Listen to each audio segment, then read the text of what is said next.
নমস্কার দর্শক বন্ধুরা, তোমরা সবাই কেমন আছো? আশা করি সবাই ভালো আছো। আমিও ভালো আছি। ত্রিপুরা এবং ত্রিপুরার বাইরে থেকে তোমরা যারাই আমার এই ইউটিউব চ্যানেলটাকে দেখছো, তোমাদের প্রত্যেককেই মাস্টার সুমন ফ্যামিলি ব্লগের নতুন একটা মিনি ব্লগে প্রত্যেককেই স্বাগত। প্রিয় দর্শক বন্ধুরা, তোমরা কিন্তু থাম্বনেল দেখে নিশ্চয়ই বুঝতে পেরেছো আজকের ভিডিওটা সম্পর্কে। এখন আমার প্রশ্ন হলো, এত সুন্দর শিবলিঙ্গটা কোথায় অবস্থিত?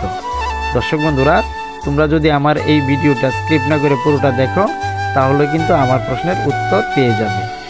কবি সাহিত্যিকরা বলেছেন, থাকবো না গো বদ্ধ করে, দেখবো এবার জগৎটাকে কেমন করে ঘুরছে তারা যুগান্তরের ঘূর্ণিপাতে। অজানাকে জানা, অজানাকে চেনা, মানুষের সহজাত প্রবৃত্তি। এই তাড়নায় বশীভূত হয়ে বেরিয়ে পড়লাম এত সুন্দর শিবলিঙ্গ দর্শন করার উদ্দেশ্যে। বাবা ভোলানাথের অশেষ কৃপায় আমি কিন্তু আমার কাঙ্ক্ষিত লোকে গিয়ে পৌঁছলাম এবং বাবা ভোলানাথের যে শিবলিঙ্গ, সেই শিবলিঙ্গের দর্শন কিন্তু আমি করলাম।